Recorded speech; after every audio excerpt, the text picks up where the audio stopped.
अस्सलाम वालेकुम। उम्मीद है आप सब खैरियत से होंगे। अभी एक सीरीज़ ऑफ जो फॉरेन पॉलिसी मूव्स जो आम तौर पे सालों के अंदर होती हैं, पाकिस्तान वो चंद हफ्तों और महीनों के अंदर कर रहा है, बिकॉज़ स्पीड ऑफ अफेयर्स जो है दुनिया के अंदर बहुत बढ़ गई है। कुछ टेक्नोलॉजी का किरदार है इसके अंदर, कुछ दुनिया की श्रिंकिंग का किरदार है इसके अंदर, और कुछ अब जो क्योंकि एक एक बहुत बड़ा इस्टेब्लिश्ड 150-200 साल का लिबरल वर्ल्ड ऑर्डर कोलैप्स करने जा रहा है, तो एक बहुत स्पीड से शिफ्टिंग अलायंसेस का ज़माना है। बहुत जल्दी जल्दी डायनामिक मूव्स करते हुए आपको दुनिया के ममालिक नज़र आएंगे। इसी ज़मन में शहबाज शरीफ साहब जो फेस बन गए हैं पाकिस्तान की इस वक्त फ़ॉरेन पॉलिसी सक्सेसफुल मिशंस का, सऊदी अरेबिया के बाद फ़ौरन उनकी अब वो आमद हुई है इंग्लैंड के अंदर, और वो वाया जिनीवा आए हैं पहले अपने भाई को मिलने जो वहाँ मेडिकल चेकअप के लिए थे मौजूद स्विट्ज़रलैंड में। इंग्लैंड में ऑब्वियसली उन्होंने मुलाकात की है पाकिस्तानी डायस्पोरा बिजनेस कम्युनिटी के साथ, रेमिटेंसेस की बातें वगैरह की होंगी, उनकी तजारती हेल्प और वो सफारती खानों से उनकी मदद, लाइसेंसिंग वगैरह के मसाइल, जो जो मसाइल डिस्कस किए हुए किए उन्होंने। साथ वो ब्रिटिश मैनेजमेंट को और उनकी टॉप ब्रास को भी मिले हैं। अब वो इसके बाद फ़ौरन जा रहे हैं UNGA की जो इजलास है, जो मीटिंग है जनरल असम्बली की, न्यूयॉर्क अमेरिका के अंदर। इस ज़मन में आज उन्होंने रवाना होना है टेक्निकली, और आज के दिन के अंदर PTI ने एक प्रोटेस्ट, PTI जो पाकिस्तानी डायस्पोरा PTI को सपोर्ट करता है वहाँ पे लंदन में एक प्रोटेस्ट भी प्लान किया हुआ है उनके होटल के बाहर। Again you know one of many protest जो होना है, होता रहेगा, होते रहेंगे, हो रहे थे। At this point I think हमारी स्टेट इंडिफरेंट है, बिकॉज उनके प्लेट पे there is much bigger fish to fry, और वो उसके अंदर मसरूफ़ है। सऊदी डेलीगेशन जो आ रहा है इस ज़मन में एक और, वो अब जिस तरह हम गए हैं डिफेंस कॉन्ट्रैक्ट करने, अब वो यहाँ आ रहे हैं बहुत बड़ा वफ्द लेके तिजारती ताल्लुकात की बात करने हमारे साथ। और ये B2B मीटिंग्स होंगी बड़े बड़े बिजनेस फिगर्स के साथ, उनके बिजनेसेस और हमारे बिजनेस के दरमियान। और SIFC जो है, जो इदारा बनाया गया है, जिस पे बहुत सी तनकीद भी होती है इस चैनल के ऊपर, लेकिन वो अब वो लगता है कि वो अपनी ग्रूव में जिस तरह कहते हैं आएगा, क्योंकि अब वाकई में डायरेक्ट एक इन्वेस्टमेंट आ रही है, और उसकी फैसिलिटेशंस को स्मूथली मैनेज करने वाले शायद किरदार में अब आपको नज़र भी आए। अगेन लॉन्ग टर्म सोल्यूशन नहीं है, हम बार बार तनकीद करते हैं, लेकिन शॉर्ट टर्म के अंदर आपको नज़र आएगा, क्योंकि ये बिजनेस इन्वेस्टमेंट्स और foreign direct investments more than एक हेल्दी बिजनेस इन्वायरमेंट की, ये एक फॉरेन पॉलिसी एजेंडा और पॉलिसी मेकिंग की ही कॉन्सिक्वेंस होती हैं। बट फिर भी उम्मीद है कि SIFC एक local healthy business environment create करने में हेल्प करेगा, ताकि सऊदी से फैसिलिटेट होएं या इन्वेस्टमेंट्स करें। उनको फार्मिंग में इंटरेस्ट है, कोई पाकिस्तान की सेकेंडरी या टर्शरी इंडस्ट्री में इंटरेस्ट है, सर्विस सेक्टर में जो जो है। अभी आपने देखा है कि कुछ सर्विस सेक्टर के अंदर कुछ खाने पीने की चेन्स, कुछ इस तरह की और सर्विस प्रोवाइडर सऊदी और UAE की, जनरली गल्फ़ की जो कंपनीज हैं वो यहाँ आई हैं। इवन उनकी अरामको की पेट्रोल स्टेशन वगैरह भी बनना शुरू हुए हैं, तो थोड़ा सा वो इस मार्केट को एक्सप्लोर कर रहे हैं। इस ज़मन में डॉक्टर अली अवद अल असरी जो हैं सॉरी, जो पहले सऊदी एम्बेसडर रह चुके हैं, उन्होंने कमेंट किया कि जो प्रोटोकॉल शहबाज शरीफ साहब को और पाकिस्तानी डेलीगेशन को डिफेंस कॉन्ट्रैक्ट के लिए दिया गया था, वो प्रोटोकॉल आमतौर पे डोनाल्ड ट्रंप और पुतिन को दिया जाता है, यानी अमेरिका और रशिया को। इसका अगेन ये कमेंट्री जो आ रही होती है रिटायर्ड अफसरान से, और एक पूरा जो इकोसिस्टम जवाब देता है, ये भी टॉप डाउन पॉलिसी के तहत आता है। यानी एक टॉप डाउन पैगाम जाता है कि यार इस चीज़ को हमने गैस करना है, पंप करना है। सऊदी अरेबिया काफ़ी ऑब्वियसली इसको पंप कर रहा है, और इसके साथ साथ जो हमारी साइड से जो कमेंट्स आ रहे हैं रिटायर्ड और करंट हाजिर अफसरान के, और जो मीडिया इकोसिस्टम के अंदर, वो भी बड़ी पॉजिटिव मैसेजिंग के हैं। फॉर एग्जांपल जो डिप्टी प्राइम मिनिस्टर हैं इसहाक डार साहब, फॉरेन मिनिस्टर भी हैं, वो उन्होंने कहा है कि हिंट किया उन्होंने कि और भी ममालिक जो हैं वो इसको ज्वाइन करने का सोच रहे हैं, और भी मुमकिन है कि ममालिक ऑन बोर्ड आ जाएँ, और गुफ्तगू हमारी जारी है इनके साथ। Obviously Qatar, Bahrain, Kuwait, UAE इस तरह के ममालिक की तरफ इशारा है, क्योंकि सऊदी अरेबिया की डिफेंस और सिक्योरिटी अंडर राइट जो भी करता है वो इन सब मुल्कों को ही करता है। ये सॉर्ट ऑफ एक ऑटोनमस अरब रीजन की तरह का है, और GCC ममालिक की generally security apparatus, intelligence sharing, foreign policy, domestic policy more less माड़ी मोटी रिफ्लेक्शन होती है एक दूसरे की, with little standard deviations of independence. तो जैसे मैंने फरमाया कि इस ज़मन में बहुत से इकोसिस्टम में स्टेटमेंट्स आ रही होती हैं, हाजिर रिटायर्ड दोनों मुल्कों के अंदर से, अफसरान की, मीडिया पर्सनल की, एकेडमिक्स की, और ये टॉप डाउन पॉलिसी के तहत हो रहा होता है। इसके अंदर कुछ लोग लूज बॉल भी खेलते हैं, और कुछ लूज बॉलें जो होती हैं शायद वो पॉलिसी की दिल की बात या वो जो कोर की बात होती है उसको वो विंक विंक तरीके से कर देते हैं, जो कि हकीकत है। जो ख्वाजा आसिफ साहब ने स्टेटमेंट दिया कि in answer to a question, उनके जो इंटरव्यू हो रहा था TV के ऊपर, उन्होंने से पूछा गया कि क्या न्यूक्लियर ऑप्शन भी इस सिक्योरिटी अम्ब्रेला का हिस्सा है, तो उन्होंने कहा वाई नॉट, बिकॉज पाकिस्तान की जो न्यूक्लियर आर्सनल है वो उसकी मिलिट्री कैपेबिलिटीज़ का हिस्सा है। अगेन ये एक तरीका कार होता है कोडेड लैंग्वेज के अंदर, एक बंदा कुछ और कहता है और एक बंदा उस पर तनकीद करके उसको रिडैक्ट कर देता है। ये स्टेटमेंट दे के सऊदी अरेबिया की जो डिफेंस कॉन्ट्रैक्ट है और एग्रीमेंट है उसकी असल अंडरलाइंग हकीकत पाकिस्तान ने दुनिया को बताया, पैगाम दिया है कि हमारा जो ताल्लुक है और हमारा जो एक तारीखी एक्सचेंज रहा है सऊदी अरेबिया के साथ, उसका कल्मिनेशन पॉइंट 90s में आ गया था जब सऊदी अरेबिया ने हमें बेल आउट्स दिए और फाइनेंशियली हेल्प आउट किया जब हम सैंक्शन थे अपने न्यूक्लियर प्रोग्राम की वजह से। और आज उसका वो सॉर्ट ऑफ जिस तरह कहते हैं ना कि वो खुला के सामने आने वाली बात होती है, बिकॉज पाकिस्तान की सिक्योरिटी कैपेबिलिटीज़ के अंदर वाइल इतनी केपेबल फौज है और केपेबल एयरफोर्स भी है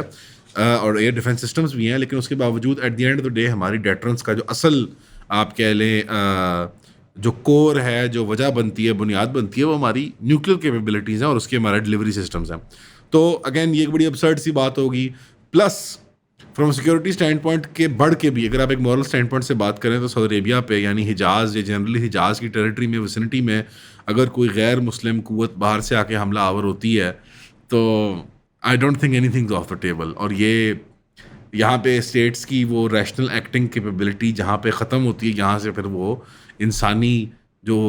जज्बात की दुनिया है वो शुरू होती है कि 2 बिलियन लोग जो हैं दे वुड नॉट अलाउ कि उनकी नेशन स्टेट्स आइडली बैठी रहें अगर हिजाज़ के मामले के लिए ऐसी कोई ख़राबी आती है। ये एक रियलिटी है, मजहबी अकायद भी लोगों के जुड़े हुए हैं उस चीज़ के साथ। और प्लस पाकिस्तान और सऊदी अरेबिया के सिक्योरिटी कॉन्ट्रैक्ट्स या सिक्योरिटी और डिफेंस पैक्ट्स ऐसे रहे हैं तारीखी तौर पे बोथ एक्सप्लिसिट एंड इम्प्लिसिट, जहाँ पे हमारी न्यूक्लियर अम्ब्रेला उन तक एक्सटेंड करती है। ऑब्वियसली हमारी पोस्चरिंग तो यही है और वो क्लैरिफिकेशन भी आई है हमारी आप लोगों की सपोर्ट की वजह से आज हम यहाँ पे हैं। आप लोगों की सपोर्ट की वजह से हम ये कंटेंट बनाते रहते हैं। आप लोगों की सपोर्ट हमें चाहे इनबॉक्स डीएम की मद में है, चाहे वो कमेंट की मद में है, या स्पेशली 3000 रुपये की सब्सक्रिप्शन की मद में है, हमारे काम को बहुत आगे लेके जाती है। हमें किसी प्लेटफॉर्म की तरफ से कोई सपोर्ट नहीं है। आपके सामने हमारा चैनल डिमोनेटाइज हुआ है, एक दफ़ा नहीं 2 दफ़ा, उसकी वजूहत भी हमने आपको बताई हैं। डिमोनेटाइजेशन या फिर किसी की आवाज़ बंद कर देना बहुत गलत है, चाहे वो किसी भी इशू पे बात कर रहा हो। फ्रीडम ऑफ स्पीच के साथ खड़े हुए और हमें 3000 रुपये की सब्सक्रिप्शन प्रोवाइड करें।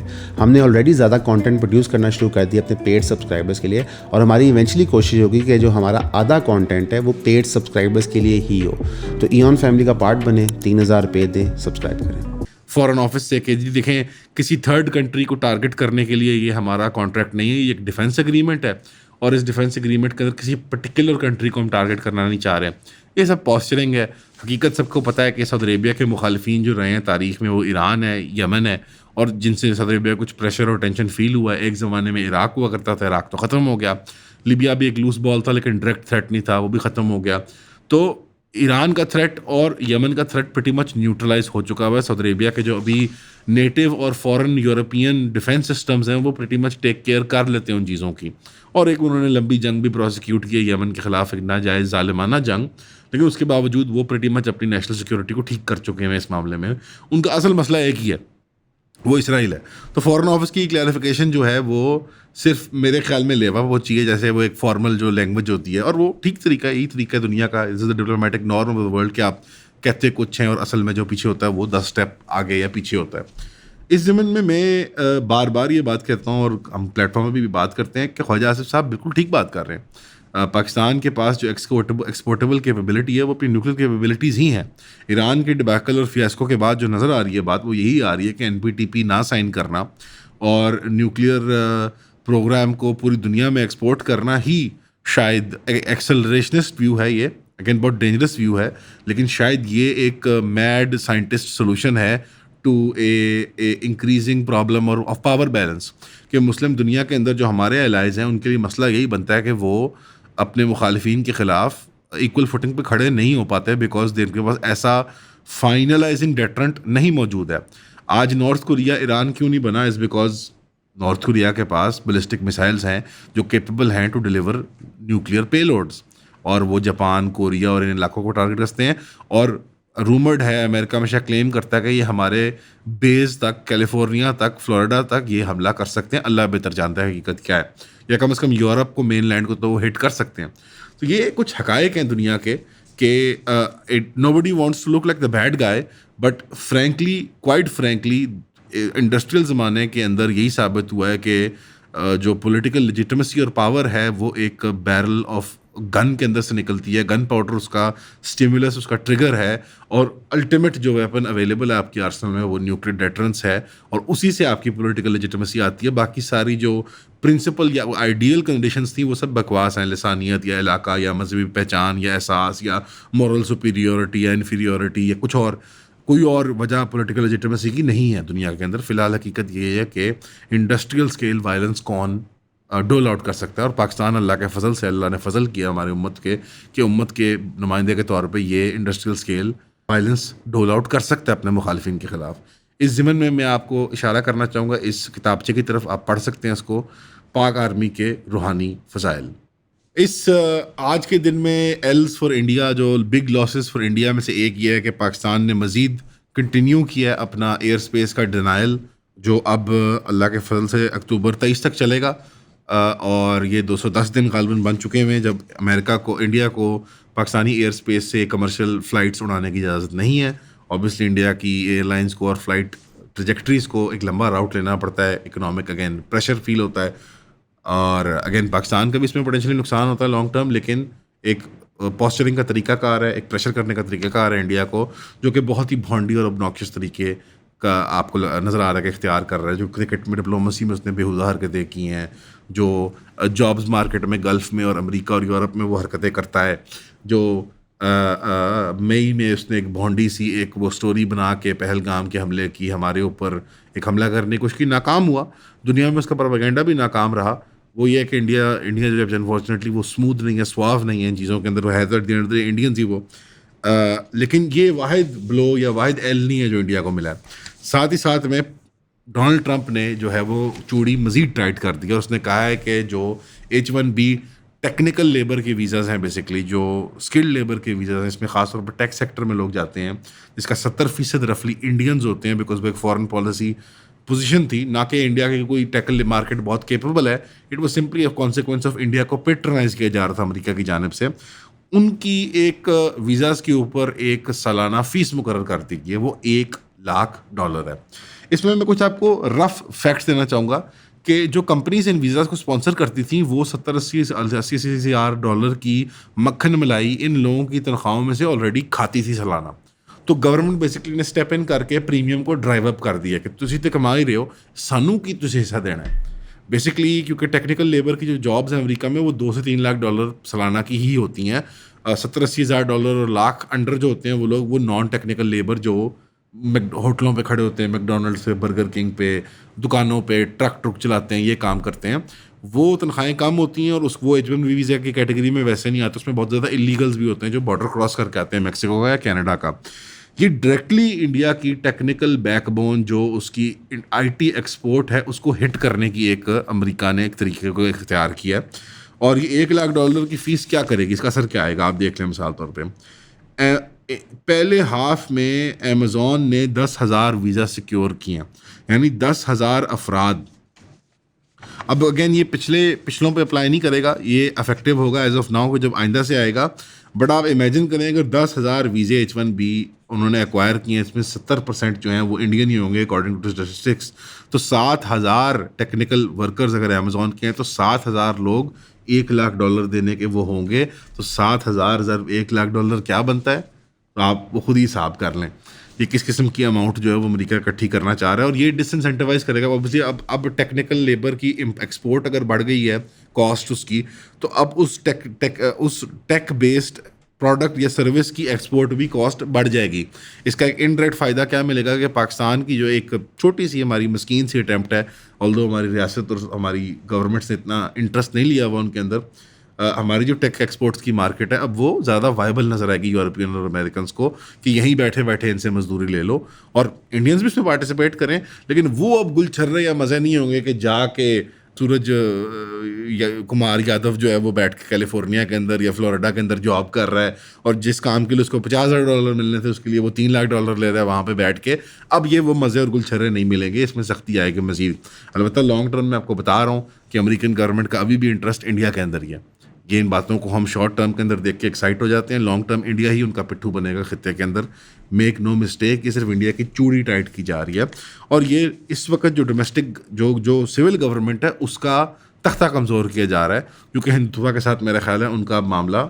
वो मुकम्मल हो चुका है, वो पाई तकमील तक पहुंच चुका है, बिकॉज हिंदुत्व ने चाइना के मामले में हक दिया। जो काम उनसे उन्होंने लेना था वो कर नहीं पा रहे, और लगता ये है कि सॉफ्ट हिंदुत्व यानी सेकुलर इंडिया या नेहरूवियन इंडिया के जो आज वो हैं गांधी साहब, राहुल गांधी साहब, उनको वो फेस बना के अगले 15-20 सालों के अंदर बिल्टअप करके लाना चाहते हैं, क्योंकि वो अमेरिका के बेहतर एलाय बनेंगे मोदी साहब से। हालांकि मोदी सरकार की एंट्री और आमद के अंदर पूरा एक किरदार है अमेरिका का ही, लेकिन परफॉर्मेंस नहीं मिल पाई उनको, ना पाकिस्तान के मामले में ना चीन के मामले में परफॉर्मेंस मिल पाई। बहरहाल इस जीवन में अब पैसे इकट्ठे करने के लिए ट्रंप ने एक गोल्डन कार्ड सिस्टम भी लॉन्च कर दिया। $1 मिलियन फ़ी होगी अफराद के लिए, $2 मिलियन कंपनीज के लिए होगी जो स्पॉन्सर कर रहे हैं फॉरेन वर्कर्स को। तो इमिग्रेशन का सिलसिला रुकेगा नहीं, लेकिन वो स्ट्रीमलाइन कर रहे हैं कि पैसे लेके आओ, मोटा पैसा लेके आओ अमेरिका, और उसमें ज़्यादा प्रीमियम ड्राइव अप करने से आप ज़्यादा बेहतर क्वालिटी की लेबर, ऑब्वियसली इतना गरीब आदमी कहाँ से, माड़ा मोटा कहाँ से $1 मिलियन लेके आएगा। और दूसरा ये होगा कि वो बड़ा गिन चुन के वेटेड किस्म के वो लोग लाएंगे जो बिल्कुल अमेरिका के सामने सर तस्लीम खम होंगे। उनके मोबाइल में कोई प्रो पैलेस्टाइन कंटेंट नहीं होगा, कभी उन्होंने ईमेल थ्रेड में भी ये नहीं कहा होगा कि यार इजराइल बड़ा जालिम है या अमेरिका बड़ा जालिम है। बिल्कुल दुनिया की एक तो ना क्रीम ऑफ द क्रॉप, बिल्कुल जो घटिया तरीन इखलाकी पसमानदगी का शिकार लोग हैं ना दुनिया के, लेकिन कुछ टेक्निकल कैपेबिलिटी है उनके अंदर, उनको अट्रैक्ट करना चाह रहे हैं, जो आगे इनके कसिनोज में जुआ खेलेंगे, वीकेंड पे शराब पिया करेंगे, जनाकारी करेंगे, सारा हफ्ता बैठ के 6 दिन 5 दिन टका के 10-12 घंटे मजदूरी करेंगे और $2-4 लाख अपने साल के कमाएंगे, और उसके ऊपर कम से कम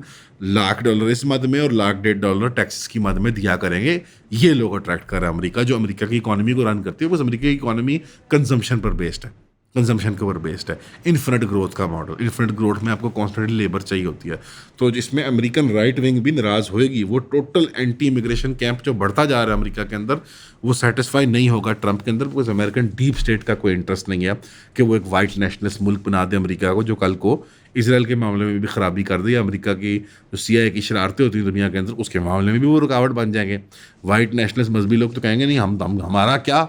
मिडल ईस्ट में, हमारा क्या अफगानिस्तान में, तो वो गुलछर्रे भी तो उड़ाने होते हैं CIA और हमारे जो पेंटागन के पुराने जो घराने हैं, जो बड़े बड़े बिजनेस टाइकून्स हैं टेक सेक्टर में, और यहूदी, और जो यूरोप के टेक सेक्टर में यहूदी बैठे हुए हैं। बहरहाल अमेरिका हम में से तो कोई जाने नहीं वाला, तो बेहतर ये है कि जान लें कि अमेरिका हमारे लिए नीयत का रखता है। एक अभी वो बगराम एयरबेस वाला शोशा भी छोड़ा था ट्रंप साहब ने, जो कि वाजे हो गया कि तालिबान की हुकूमत अफगानिस्तान नहीं मानेगी। मैंने कल भी यही कहा कि यार ये नामुमकिनात में से है। ट्रंप ने सिर्फ एक रिटोरिकल शोशा ही छोड़ा है, उस पर ऐसी पाकिस्तान और अफगानिस्तान में लोग उछलना शुरू हो गए हैं, एक दूसरे के खिलाफ दुश्मनियाँ करना शुरू हो गए हैं। हकीकत ये है कि डोनाल्ड ट्रंप पूरे हर जगह खित्ते के अंदर अमेरिका इस वक्त अपनी अपनी जगह जगह जहाँ पे भी उंगल उसकी है जिस पाए के अंदर, वहाँ वो ख़राबी करता जा रहा है। इस ज़मन में सीरिया का जो एक मामला एक तरफ ऊँट किसी करवट बैठना चाह रहा है, उस ज़मन में अर्दोगान को तलब कर लिया गया वाइट हाउस। तैयब रजब अर्दोगान साहब जो तुर्की के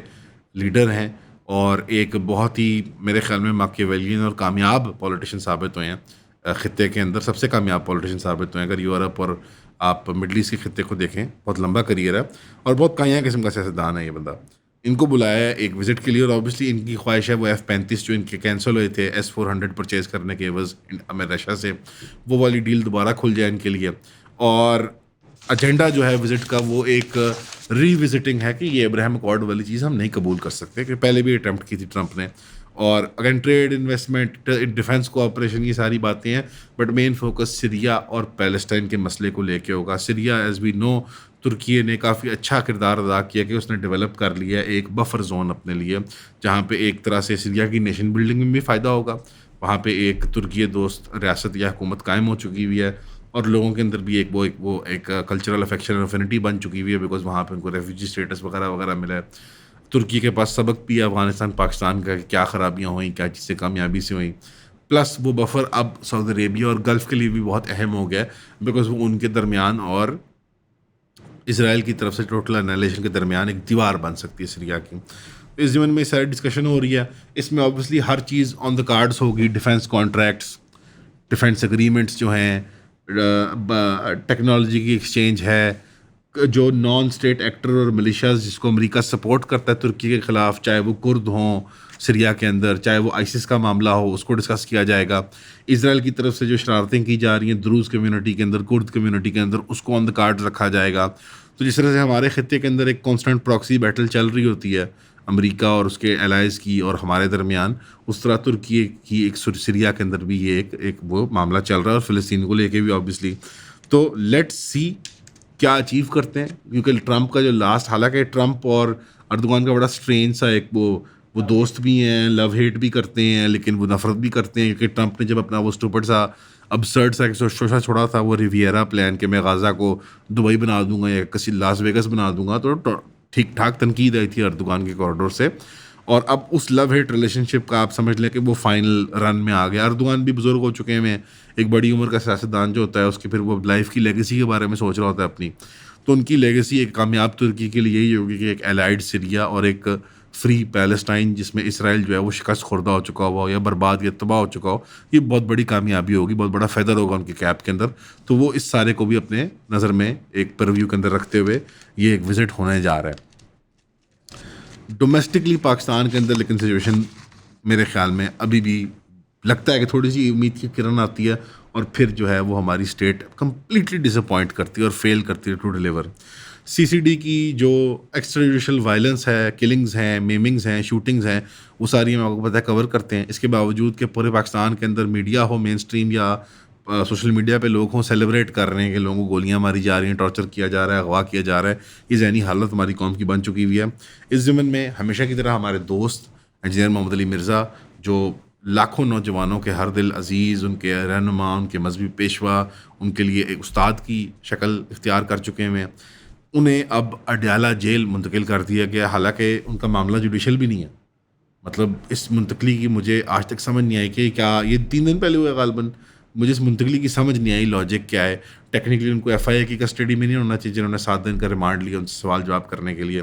मेरा डर या मेरा खौफ यही है कि एक बोगस केस के अंदर हमारी स्टेट के अंदर कोई ऐसे लोग ना बैठे हों जो कोई बदलाव उतारना चाहते हों किसी मजहबी नेचर का, या अली भाई की जो अनबेंडिंग वो एक विल है कि वो स्टेट को लिप सर्विस नहीं प्रोवाइड करते, या किसी महकमे में कोई फ़र्द बैठा हुआ है, या किसी मजहबी पेशवा जो अली भाई का मुखालिफ है उसका कोई शागिर्द या उसका कोई मुरीद तो नहीं बैठा हुआ जो ये काम कर रहा है। बिकॉज जिस वकील से बात करते हैं, जिस आलिम दीन से बात करते हैं, जिस दाई से बात करते हैं, तो उसकी तो हंसी छूट जाती है कि ये क्या मुकदमा बनाया है। इसके अंदर ना सिर्फ जो है नामूस रिसालत का कानून जो तौहीन मज़हब के कवानीन हैं, जो कि हमारे दीन का एक बहुत अहम जुज़ हैं, बहुत अहम हिस्सा हैं, और वो इतने मुक़द्दस कवानीन हैं, उनको ना सिर्फ माज़अल्लाह उनको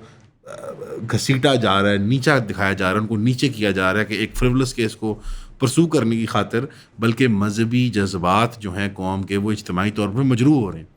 आप एक लीगल प्रोसीडिंग के अंदर इस चीज़ को लेकर जाएँ, अडयाला जेल में मुंतकिल करने का उनको क्या मकसद है? ना बंदे ने अभी, वो मुलजिम है technically, he is not a criminal, वो जुडिशल भी नहीं हुआ उनका मामला, उनकी पेशी या हेयरिंग नहीं हो रही। तो अडयाला जेल के अंदर रखने का असल में क्या है कि हमने जो नून लीग वाले हैं, पीपल्स पार्टी वाली, वो सेलिब्रेट कर रहे हैं कि पीटीआई वाले अकूबत खानों में और कैद खानों में दड़बों में बंद हुए हुए हैं गैर कानूनी तरीक़ों से। पीटीआई वाले तो कहते हैं वो क्या, तुम सारों को में मुर्गी वाले बाहर निकले, हम तो तुम सारों को मुर्गी वाले दड़बों में बंद कर दें। फेमिनिस्ट हैं तो वो जश्न मना रही हैं कि सीसीडी ने मोलेस्टर को पीनस में गोली मार दी, या बंदे को गंदा इशारा करने पे हाथ से उसकी उंगली में गोली मार दी। तो